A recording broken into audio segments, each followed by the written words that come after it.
Evet arkadaşlar merhabalar. Bugün GSM iletişimde iPhone XS Max ekran ve kasa değişimi yapacağız. Gördüğünüz gibi iPhone XS Max cihaz çok kötü darbe almış durumda. Cihaz bildiğiniz yamulmuş. Buradan çok kötü darbe almış. Gördüğünüz gibi çok yamuk durumda. Ekranda paramparça durumda. Dokunmatiği de çalışmıyor. Gördüğünüz gibi dokunmatik de çalışmıyor. Bunun ekran ve kasa değişimini yapacağız. İnşallah çalışır.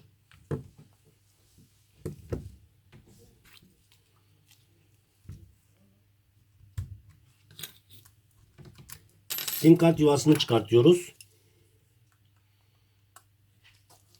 Alttaki iki vidasını açıyoruz.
Batarya soketini çıkartıyoruz ve diğer ekran soketlerini de yerinden çıkartıyoruz.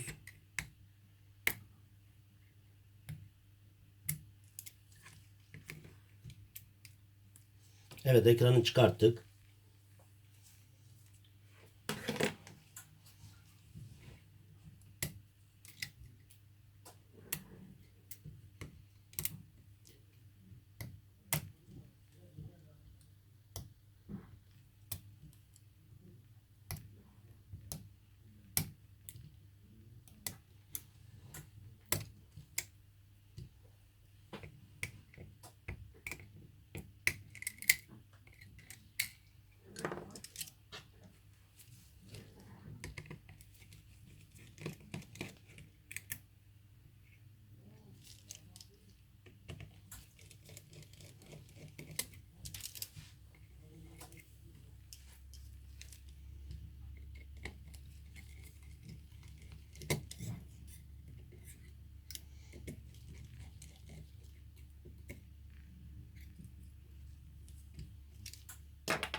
Kasa, batarya hepsi yamulmuş durumda. Cihaz çok yamuk durumda. Anakartta hafiften yamulmuş durumda.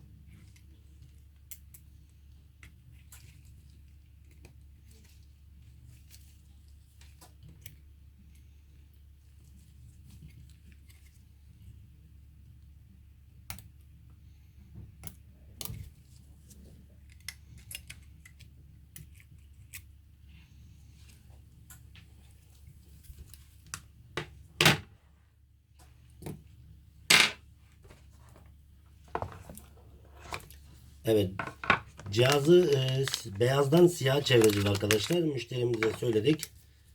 Siyah kasasını bulabildik.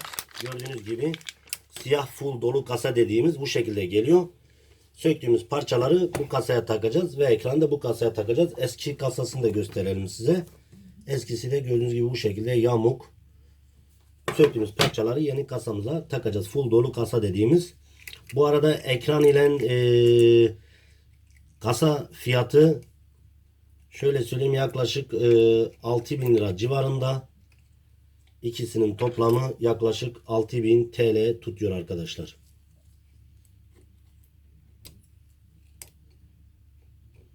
Yani nereden bakarsanız 1.200 dolar diyebiliriz toplamda.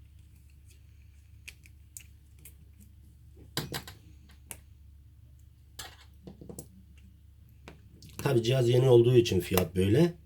İlerleyen zamanlarda belki düşebilir. Ama şu anki ekran ile kasa değişim fiyatı ortalama 1100 ile 1200 dolar arası, 1300 dolar arası değişmektedir.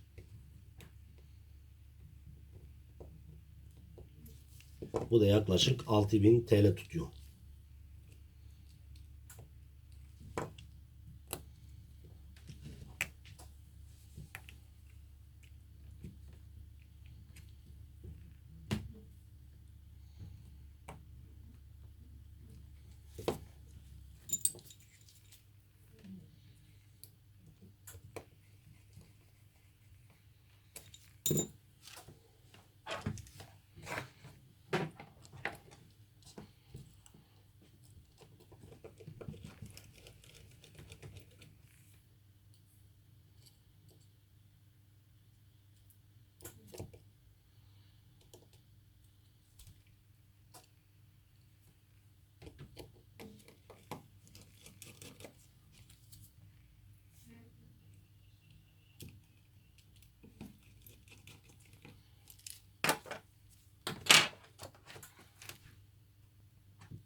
Evet, şu an yeni ekranı takacağız.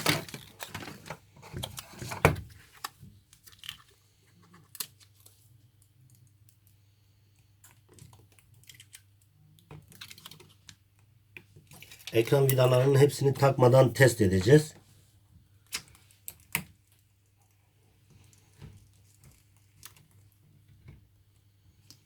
Şayet çalışırsa zaten tekrar söküp ekran vidalarını takacağız. Çalışmaz ise boş yere sök tak yapmayalım.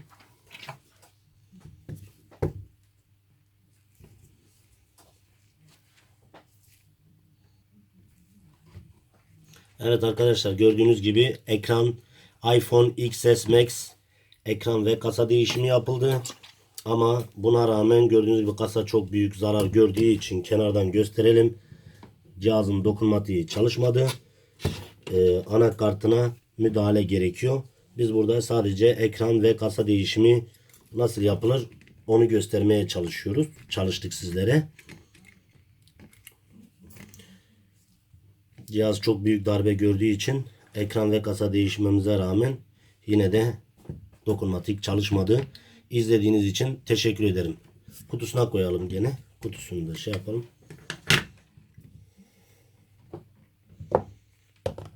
Buna anakart müdahalesi yapacağız. İzlediğiniz için teşekkür ederim.